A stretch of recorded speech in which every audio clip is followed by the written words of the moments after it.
this country regularly. Many move through the Washington area. Tonight, investigative reporter Jack Clardy tells us why these shipments could be easy targets for terrorists in part 2 of Bombs on the Beltway. Jack? Well, Susan, terrorism experts say that the potential for disaster here is great.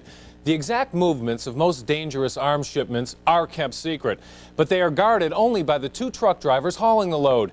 They're given a shotgun and 5 shells each, but because of safety regulations, they often have to keep the shotgun unloaded and locked away.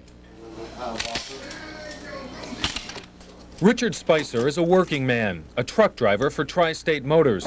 Sure that your shotgun's in good working condition and that you have 5 live shells. But today, Spicer and his partner will be responsible for the protection of a shipment of some of the most sophisticated and deadly weapons in the U.S. arsenal. Weapons like the Dragon missile, or the Viper armor-piercing rifle, or the Stinger, a portable anti-aircraft missile. Shipments carrying weapons like these and many other types of dangerous weapons move through the Washington area on a regular basis. We're tracking a shipment right now by helicopter. These shipments aren't guarded by soldiers or police officers. Instead, they're guarded by professional truck drivers who literally ride shotgun. In some states, safety laws require the drivers to keep the shotguns unloaded and locked, and the shells in a separate case. The only time they are escorted is on the most dangerous shipments, and that escort is another truck driver in a van, equipped not with a gun, but with a 2-way radio. Do you think you have enough security now, enough protection? No, I don't. I don't think so. With the terrorist groups and so forth that we have,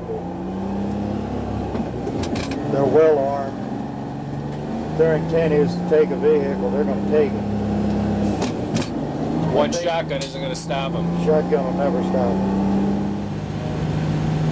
It's incredibly foolish, and it puts many, many people at risk. John Reese is a terrorism and security consultant for several international businesses and an editor of Early Warning, a publication that tracks terrorist activities. We've always seen this method of transportation as being a great target of opportunity for terrorists or terrorist support groups in the United States. The risk of one man with a shotgun and 5 shells, not loaded, is very minimal for a terrorist gang to overcome. The possibility that a truck full of ready-to-use missiles could be hijacked is a real Pentagon nightmare. I was briefed by the top officials in the Military Traffic Management Command, and one expressed that fear. If someone were to get a truckload of Stinger missiles, you can imagine what they could do to an airport. But the experts say official government policy requires them to contract out for security. It's federal government policy not to provide out of the military services that are available within the civil sector. We don't compete with the civil sector. But an internal Defense Department legal opinion may reveal another reason why the military doesn't guard its own shipments. The memo reads, contracting armed guards without direct government control would probably avoid federal tort liability. In case of an accident or a hijacking, then, the Pentagon could point the finger at the trucking company and try to avoid a costly lawsuit. The memo appears to make avoiding a legal claim more important than preventing a terrorist attack. John Reese believes the Pentagon policy is naive. The problem of terrorist activity in the United States is one that's very real.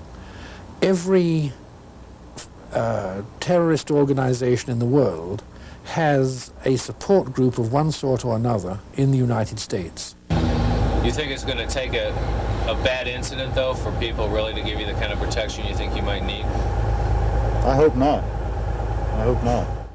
One final point. We've been getting a lot of calls from viewers asking whether or not our coverage of this issue might not give would-be terrorists some ideas.